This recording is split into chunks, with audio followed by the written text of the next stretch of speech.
Bismillahirrahmanirrahim. Assalamualaikum warahmatullahi wabarakatuh. Welcome back again in my YouTube channel. Channel yang berisikan edukasi, learning, learner, yang konten-kontennya berusaha untuk bisa membantu teman-teman mahasiswa atau karyawan agar bisa menambah wawasan setidaknya. Baik, saat ini kita akan melanjutkan dari komunikasi pemasaran, yaitu tentang brand. Brand adalah sesuatu yang harus kita lakukan gitu ya, brand yang harus kita lakukan melalui program komunikasi pemasaran. Nah, ini yang menjadi tujuan dari komunikasi pemasaran. Apa yang dilakukan, apa yang dikomunikasikan adalah suatu bentuk aktivitas yang tujuannya adalah bagaimana kita menciptakan suatu brand ekuitas. Nah, sebelum kita mencapai tujuan dari komunikasi pemasaran, kita harus memahami dulu apa yang dimaksud dengan brand atau merek. Merek adalah suatu nama, simbol, tanda, desain, atau gabungan di antaranya gitu ya, untuk dipakai sebagai identitas dari perorangan, organisasi, atau perusahaan pada barang dan jasa yang dimiliki untuk membedakan dengan produk jasa lainnya. Nah, di sini berarti merek adalah satu brand name, ada nama. Ya. Brand name itu salah satu aktivitas, ya. Berarti suatu variabel kalau dalam penelitian. Ada juga mark itu tanda, gitu, simbol gitu ya. Simbol yang dibuat oleh aktivitas perusahaan yang dibuat atau individu yang dibuat, sehingga bisa mengandung suatu makna atau value yang ada. Atau tadi tanda juga, signs gitu ya, atau suatu desain yang lebih besar lagi gitu ya, atau juga gabungan dari keseluruhannya. Jadi brand ini adalah sesuatu yang sekarang marak sekali berkembang. Semua rata-rata tergantung pada merek. Ketika dia melakukan decision making, dia akan melihat pertama kali referensinya adalah merek dan merek lagi. Sehingga ini harus diperhatikan, harus di PR yang cukup besar bagi perusahaan, bagaimana dia bisa mengembangkan suatu merek gitu ya. Artinya dia harus membuat suatu brand ekuitas, kekuatan suatu brand gitu ya. Karena tadi ada aktivitas, berarti aktivitasnya selalu berulang gitu ya. Artinya dari dia awal ketika brand itu launching gitu ya, perdana brandnya, sampai dengan dia sampai ke maturity, sampai brand itu akan mengalami decline juga. Jadi bagaimana perusahaan melakukan program-programnya gitu, bagaimana program yang direncanakan, bagaimana mengorganize sampai dia mengevaluasi brand yang ada. Karena yang tinggi itu adalah ekuitas brand tadi gitu. Kalau kita lihat iPhone gitu, iPhone itu bukan lagi dia jual produk gitu, bukan lagi jual brand yang secara utuh gitu ya, brand dalam produk Apple itu, tapi juga dia dia juga menjual namanya harga saham gitu ya, yang jadi kuat juga. Jadi inilah yang menjadi tujuan dari suatu perusahaan gitu ya, bagaimana punya ekuitas yang brand cukup tinggi. Nah, tadi ada suatu identitas, berarti kalau identitas adalah suatu pembeda gitu ya, pembeda yang membedakan dengan pesaing yang lain. Berarti ada competitive advantage di sini, ada keunggulan bersaing gitu ya, bagaimana perusahaan punya keunikan ya, sehingga dia bisa leveraging mengungkit gitu ya, mengungkit, jadi bisa mengungkit menjadi suatu nilai yang lebih bagi suatu pemasaran yang dibuat oleh suatu perusahaan. Nah, jadi merek yang kuat itu adalah ditandai dengan dikenalnya suatu merek dalam masyarakat, jelas jadi viral gitu ya, atau ya dikenal, semuanya orang tahu lah gitu ya. Orang siapa yang nggak tahu akan merek Apple, siapa yang nggak tahu merek iPhone gitu ya, atau misalkan Coca-Cola gitu. Dari segala pelosok, dari suatu daerah di Indonesia saja semua udah tahu, gimana apalagi dunia gitu. Jadi itu yang kita kejar, itu yang kita tuju gitu ya. Dan juga asosiasi merek yang tinggi pada suatu produk gitu.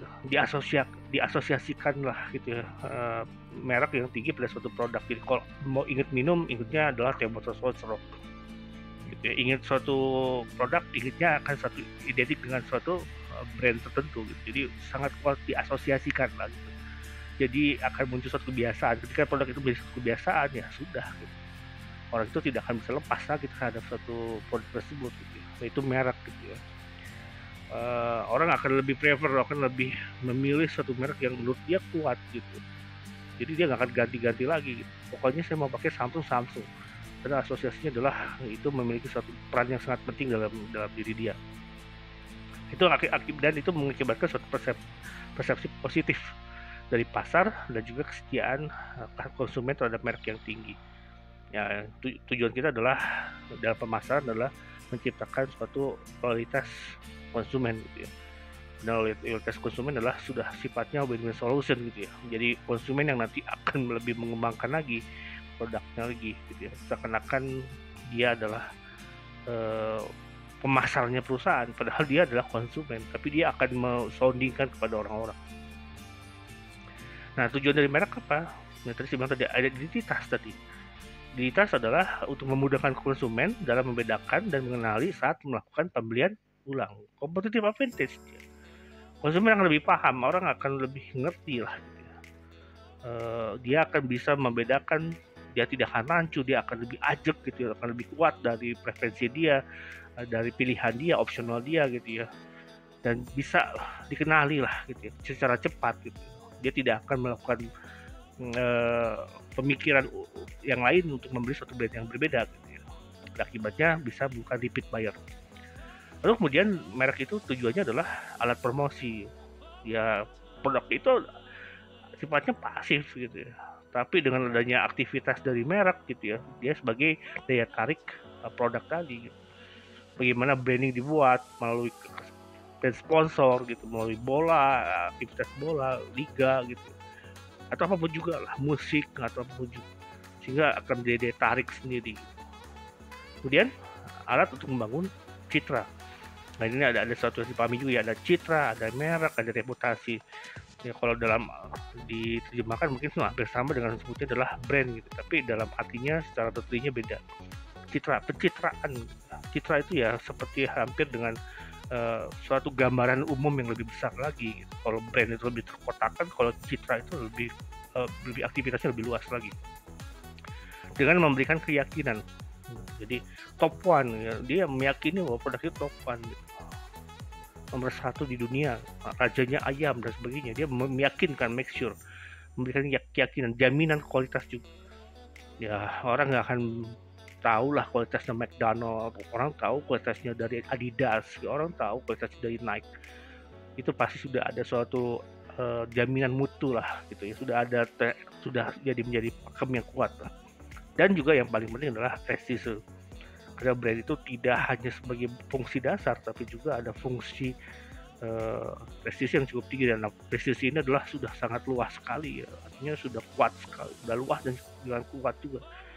Orang akan menggunakan Supreme, orang akan menggunakan Channel, orang akan mengenal lebih setia, lebih suka dengan merek-merek yang luar gitu. Apalagi sosialita, wah koleksinya, tasnya beraneka ragam merek-merek yang sudah terkenal. Prestis gitu. Walaupun secara fungsi dasarnya adalah ya tas untuk menyimpan sesuatu, tapi karena ada suatu yang lebih luas lagi pemasaran gitu ya, bahwa pemasaran adalah bukan hanya di fungsional aja, tapi juga ada fungsional, ada juga emosional gitu, ada juga psikologi. Itu harus dibangun oleh seorang pemasaran. Lalu kemudian merek itu adalah alat mengenali pasar gitu. Baik sebagai market leader atau market follower gitu. Dia akan lihat secara grafik-grafiknya gitu ya, bagaimana merek ini menjadi nomor satu di pasar. Jadi tanda sign gitu ya. Jadi satu urutan lah gitu kelihatan gitu. Kita bisa mengetahui bagaimana keadaan pasar seperti apa. Oh, ini merek sudah mulai turun nih karena masanya sudah declining dia gitu. Oh, bagaimana kita melakukan rejuvenasi lagi brandnya gitu. Bagaimana kita melakukan pengembangan baru terhadap satu brand yang baru. Lalu kemudian kita harus memahami juga bentuk-bentuk dari merek gitu. Pertama adalah brand name. Ini tadi ya, variabel pertama adalah brand name. Nintendo, Aqua, Bata, Rinso, KFC, Acer, Windows, Toyota, Zyrex, Sugus, Gary, kemudian Bagus, Mr. Baso, Gucci, C59 atau dan sebagainya, banyak sekali lah merek-merek tersebut. Itu brand name gitu. Lalu kemudian ada lagi contoh mark, simbol, gambar atau simbol sayap pada motor Honda, gambar jendela pada Windows, kemudian gambar kereta kuda pada California Fried Chicken, kemudian simbol orang tua berjenggot pada brand orang tua OT ya. Ya itu Anda harus perhatikan juga gitu ya, brand-brand itu menjadi salah satu yang menjadi kuat juga dan sering disebut-sebut sama orang gitu.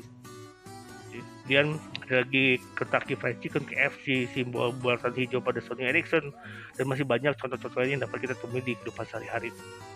Lalu kemudian contoh trait karakter. karakter dagang kuatnya ya. Jadi simbol atau suatu persepsi ya, misalkan adalah Ronald McDonald pada restoran McDonald, si Domar pada Indomaret, burung dan kucing pada produk makanan Gary dan lain sebagainya.